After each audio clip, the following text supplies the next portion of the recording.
This is video number 11, crater mare moscoviense. We're just zooming in again, just look at the structures. This area is very hilly. We're coming to a large group of towers there with excavated square areas. Again, they don't look human in form.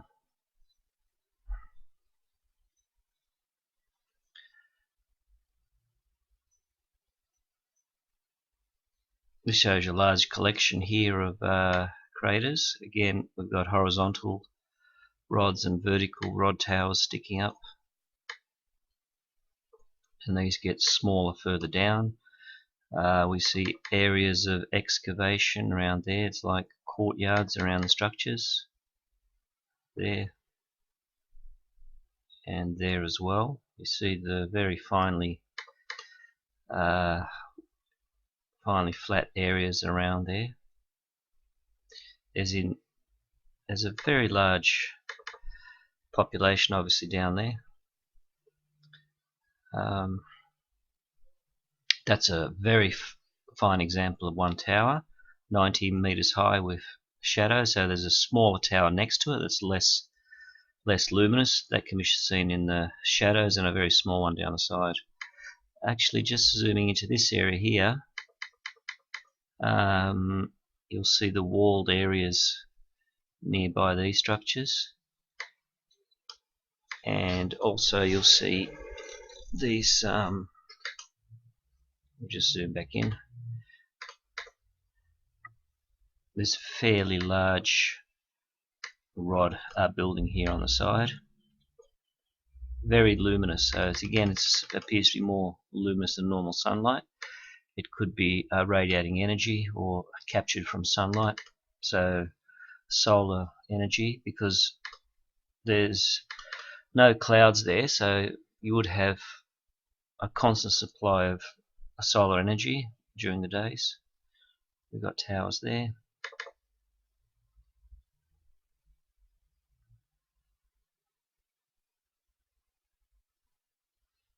A very nice example there, and that area is fairly green.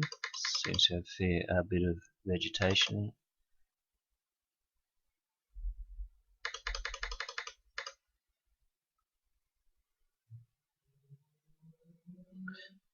That entire soil is fairly green.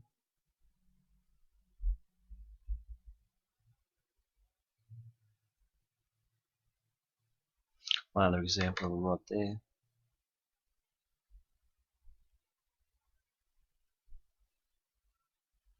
Another one.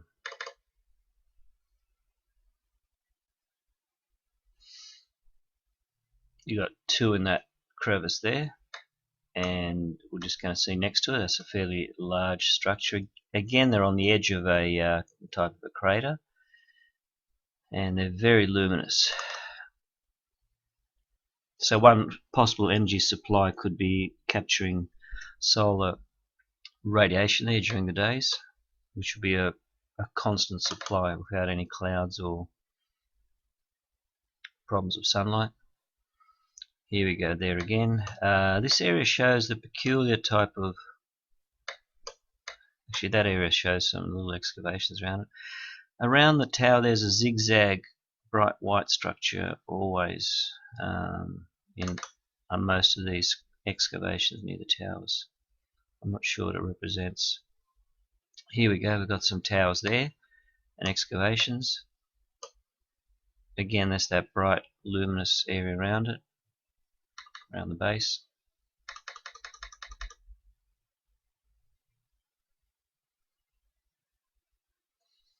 There's that rod tower structure there.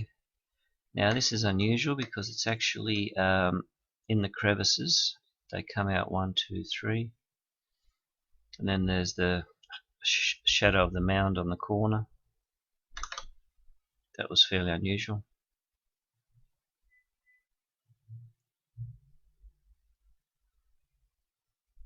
There's a very large concentration down here. Again, the same type of pattern.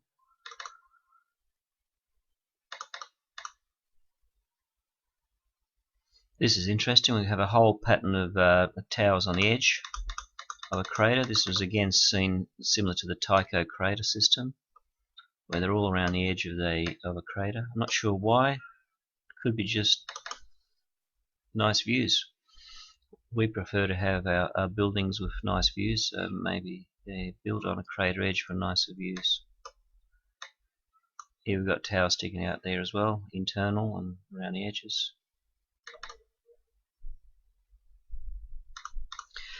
Again, I keep saying alien because I don't think we would build structures like that, and the ancient structures in the Tychos crater resemble these structures now. This area is fairly hilly. There's quite a bit of vegetation here. Oops, we just passed something. Let me zoom in. I'll have a closer look at it. This seems a bit unusual, the structure. Okay, yeah, we've got towers, quite a few there, and like this area of excavation around it. Let's keep zooming in.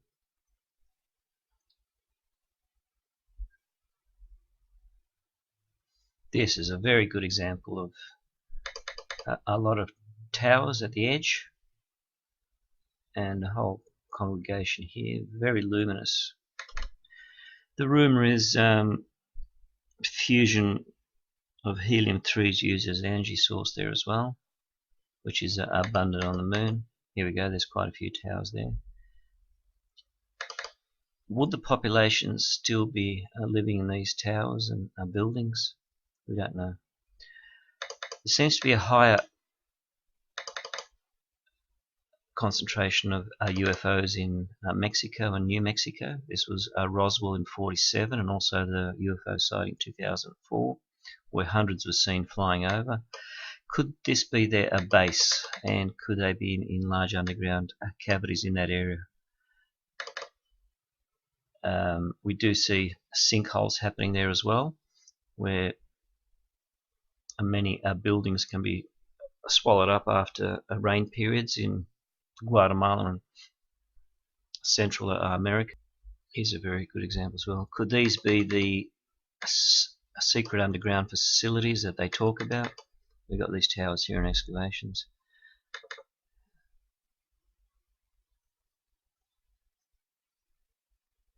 Which is a fairly nice example there.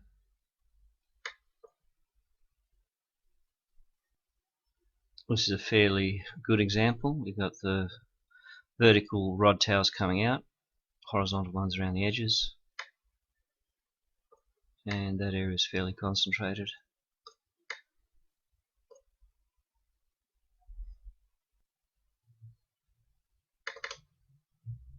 We're now zooming over some more craters. This is a fairly nice structure. It seems the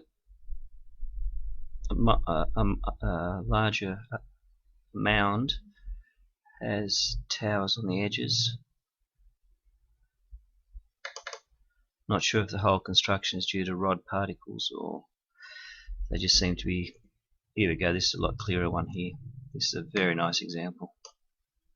We've got the bright white lines around the edges, we've got the internal structure,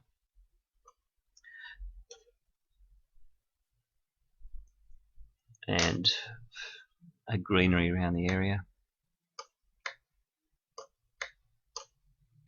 Actually, this area here shows very interesting zigzag structures around this one here.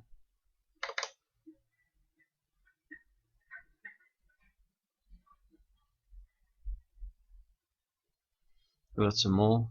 We see the this is a very good one that shows a squarish type of excavations around the structures, as though they're courtyards.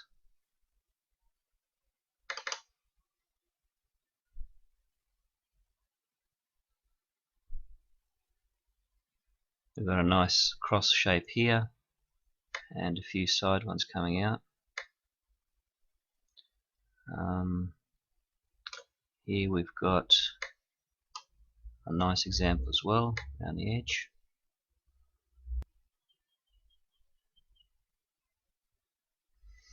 We've got quite a few vertical ones here, horizontal ones.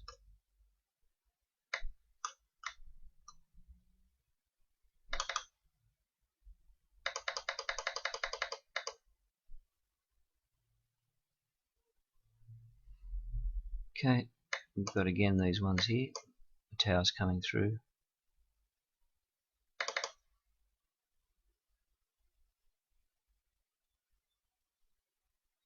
Very nice example of a vertical one with horizontal ones coming through. Again, the area is more dense green as we go towards the crater. This could be an area where moisture accumulates, obviously, in the craters. It shows a nice example of excavation going down. We've got some courtyard areas around this here as well, you can see it, and they're horizontal and vertical rods.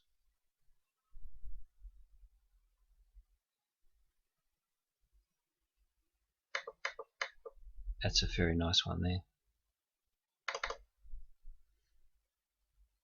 Again, the whole process again is just zooming into many structures to learn how they're constructed, how they're actually placed in certain areas of the moon and courtyards, and they're always on the edges of craters. Here we go. Just as I said, edges of craters, you can see all these ones coming around. There's a horizontal one. Why they're around the edges, I don't know. That was seen in the Tychos crater as well, but there it's fairly barren and fairly dry. Here we go, it's coming out there. Some zigzag structures always around the walls of the courtyards. They're always bright, luminous. Some more.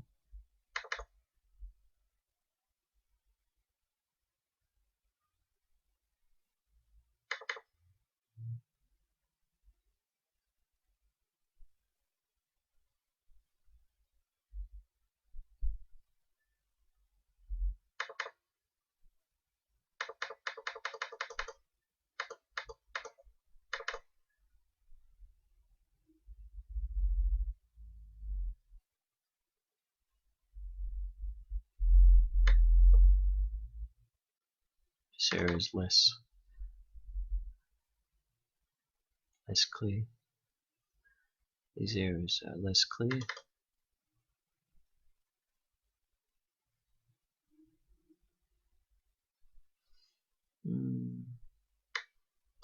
This shows again that zigzag pattern going around the towers. Again, every area we zoom into we can see a building activity.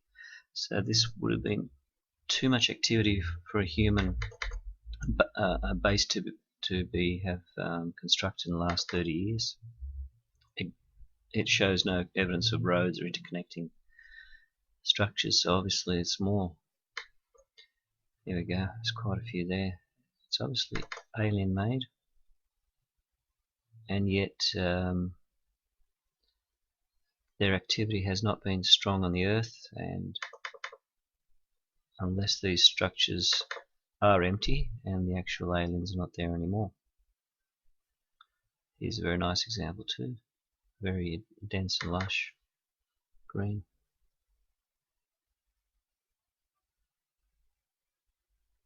This is too blurred.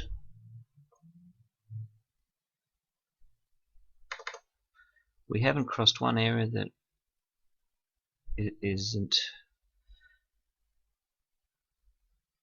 containing any sort of buildings or evidence of artificial structures, obviously.